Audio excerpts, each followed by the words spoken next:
Meanwhile, a new CNN SSRS poll finds former President Trump leading President Biden by 6 points in a head-to-head matchup. That's 49% to 43%.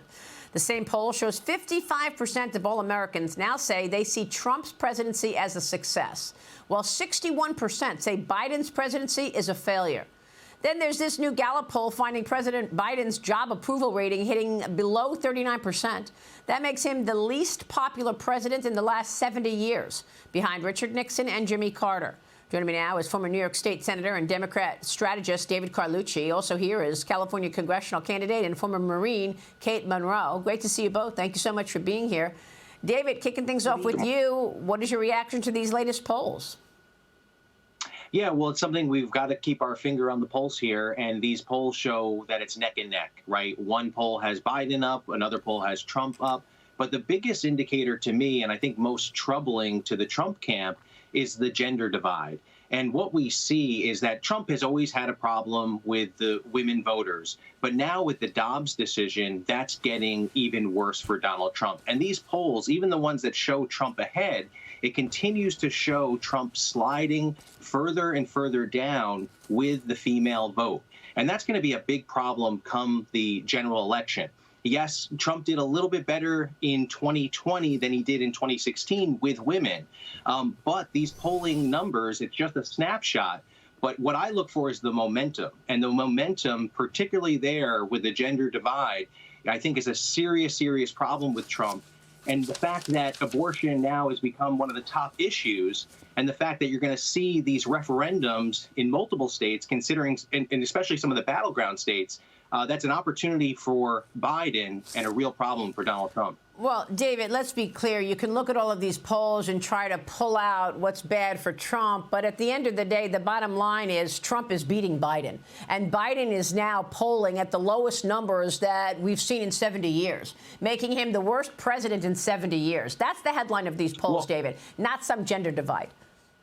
Well, I'm giving you what I think is what we need to focus on. And these are snapshots. It is going back and forth. But this is what we have to look for. What are the indicators that are going to really it's not really going back and forth. Trump has victory? been leading. Trump has been leading largely. It's not going back and forth. Well, Biden pulled ahead by, a fraction of a point. You had Trump behind. And all these polls are a little bit different. The Siena poll, which is usually marked as one of the most credible, it really shows that gender divide specifically. But all of these polls are pointing to that.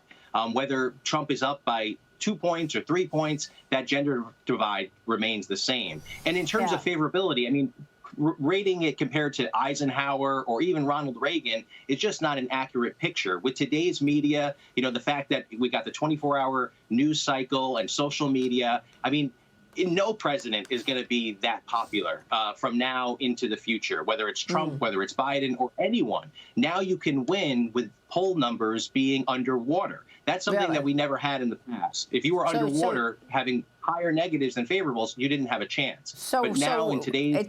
It sounds like President Biden, you want us to ignore some of these glaring issues, like President Trump is actually leading in 6 out of 7 swing states. President Trump is actually gaining... No, but President Trump is gaining ground in the black community, in the Hispanic community, and with the group you just mentioned, women. President Biden, Kate, has finally agreed to debate the former President Trump, telling radio host Howard Stern he doesn't know when, but he's happy to debate.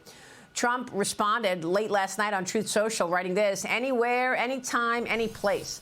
Biden attacked Trump, meanwhile, during the weekend's White House Correspondents' Dinner any way he could. Watch this. Of course, the 2024 election is in full swing. And yes, age is an issue. I'm a grown man running against a 6-year-old. Well, Donald has had a few tough days lately. You might call it stormy weather. What the hell? Trump's so desperate he started reading those Bibles he's selling. And that, of course, has the media laughing it up, whooping it up at the White House Correspondents' Dinner. Trump responded again on Truth Social, saying this: the White House Correspondents' Dinner was really bad. Colin Jost bombed. Crooked Joe was an absolute disaster. Doesn't get much worse than this. Kate, your reaction?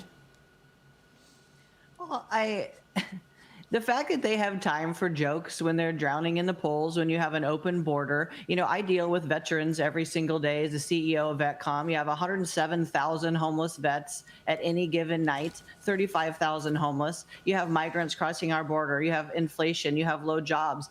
The delusion on the left is appalling. I think the American people are awake. They have eyeballs, they have ears, they see what's going on. If they get in a time machine and look back, you know, only a few years, they remember when they were safer, when they were richer. I think that Trump will absolutely wipe the floor with President Biden come the general election. And for you to think that only women, the small fraction of women that were put off by the decision for abortion, are you in an echo chamber where you don't realize there was also women that were happy about that decision? It's just the audacity, really, of the left. I can't. Well, I mean, there's also this idea that if you vote for Joe Biden, you could be voting for Kamala Harris. There's more speculation on who will be President Trump's running mate. The former president meeting with Florida Governor Ron DeSantis yesterday in Miami. DeSantis is reportedly helping Trump fundraise, Kate. What do you think about that? I think I'm proud of him for wanting to help fundraise. You know, here in California, I actually am not still in the race for Congress. It's Matt Gunderson here, and I'm going to lean in and help Matt. I think that that's something that I like to see on the Republican side. Too many times we don't step in and unite like they do on the left. I love to see the fact that he's going to help him fundraise. Kudos to him. Yeah, okay, good point. And David, you know, I spoke with President Trump earlier in the year, and I asked him about his VP pick. I want to get your take on what the criteria is for Joe Biden. I asked that question to President Trump. Watch this. What criteria are you using to identify who your running mate is? Always, it's got to be one thing. It's got to be who would be a good president. I mean, you always have to think that because, you know, in case of emergency, things happen, right? No matter who you are, things happen. It's got to be number one. Yeah, I was taken by that answer from President Trump. David, do you think that that's the criteria that Joe Biden used to choose Kamala Harris? I think it absolutely is. Really? But I think Donald Trump is not being genuine. I think we all believe that. We don't believe Donald Trump because, look, he would pick someone like Mike Pence. But now he's not going to do that. He's going to pick someone that's loyal to him, not to the Constitution, not to the United States, but loyal to Donald Trump. Why? No, we don't know that at all. In fact, what we do know is the way he answered me. He answered me saying it's got to be, is that person ready to be president? And I asked you, do you think that Joe Biden used that same criteria when he chose Kamala Harris, that he felt that she was ready to be president? A lot of people would say absolutely not, that he wanted to check boxes, a woman and a black woman. Well, I think I disagree with that. And I would say that, yes, he did make a commitment to elevate black women. And you see that with the Supreme Court. He's made that commitment. But Kamala Harris, a U.S. Senator, Attorney General, someone that's competent and has been able to deliver in her elected career. But with Donald Trump, look, we have all come to recognize that he does what's best for him and not for our country. So that's why I think you're going to see we all have not come to that recognition. Is going to play out like the apprenticeship. We all have not come to that recognition because if everybody came to that recognition, Donald Trump would not be leading in the polls. David, you know that. Donald Trump is leading Joe Biden across the country, and he's winning in 6 out of 7 swing states. So it's really a reach to say we all believe that we don't believe Donald Trump. No. That's not what the polls say at all. Well, in fact, the poll just said the majority of people say that Trump's presidency was a success and Biden's presidency is a failure. This is what the polls say, those David. Numbers Should we ignore the polls? No, again, we don't ignore the polls, but these are snapshots, right? And we have to take from it what will lead us down that road to November. And what we can pull from it are some of these momentums that are happening. And that's where I show that where Donald Trump is losing support among women is very important to recognize. And yes, Biden has to do more to reignite his base with minority voters. That's been a strong part of the Democratic Party, and one that I think is not about them voting for Donald Trump. It's that they're frustrated right now with what is going on in society. Yes, there's a lot of issues, but Joe Biden is actually facing those issues, stepping into them and trying to solve them. What you hear from the GOP side is just how is he facing the issues? Particularly on the border. Frankly, you have an open border. You wonder why the African-American community and the Latinas are mad? Because you let 7 million migrants in the country. Yeah. And how do we fix it? 7 million We of fix it through them that are updating shutting our laws. everyone else down. We fix When it by you say, updating our laws. David, when you Congress say has that refused to take up legislation. when you say that Biden is answering the issues of the day, that's not true. I mean, he's got an open border, 10 million people on Biden's watch in America illegally.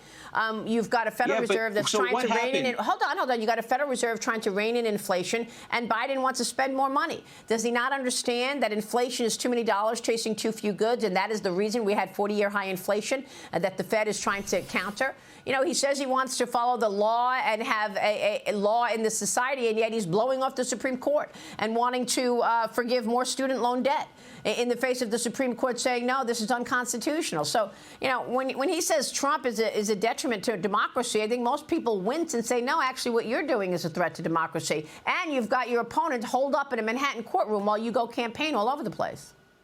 Well, look at the facts. You had legislation those are the finally facts. I'm agreed looking at the upon facts. bipartisanly. Yeah, I'm looking at the facts. Yeah, the fact is that you had legislation agreed on, and then what happens? Donald Trump says, no, don't pass that legislation on border security because it's too good of a political issue for me. We can't give President Biden any wins, and we'll do it, and we'll just hold back. And so the question is, why do we have Congress there? Congress needs to do its job, update our laws. The way that we fix the illegal immigration problem is through legal immigration and updating our laws. I think we all recognize that. So the fact that Republicans say the border is out of control, but then refuse to do anything on it is disingenuous. David, what we recognize is that under Donald Trump, we were at a 20-year low in terms of illegals coming into the country. Now we're at a 40-year high. President Biden came in and overturned all of Donald Trump's security at the border. We know that. He was Donald Trump was only the president down to the border. You don't need to talk over me, sir, at every chance you can. All right, final word, Kate, because I know you're trying to get in here real quick. Go ahead, Kate. Yes, I actually went down to the border, unlike most people, took my own razor wire to secure it. And I can tell you in the 10 times I have been down there, there are people coming from all over the world, Afghanistan, China, Ecuador, Colombia. Most of them get robbed or raped on the way here. We have a legal immigration system. Does it need some work? Yes, it absolutely does. But stop pretending like we don't have a massive problem. And the legislation that you want to pass was going to let 1.8 million people still in the country at $5,000 a day. Yeah. Congress is saying they're doing nothing. They're saying there's a problem, but they won't do anything. David, the president walked into the Oval Office and overturned all Trump's security at the border. That's not Congress's fault. That's Joe Biden and his executive orders. And we know that. We've been to the border plenty. This show has been to the border live. We've seen it all. Look, David, thank you so much for joining us and trying to make the case. Through an executive order. It has to be fixed through legislation. That's not true. It was broken by executive order, and it can be fixed by executive order. David Carlucci and Kate Monroe, thank you. We'll be right back.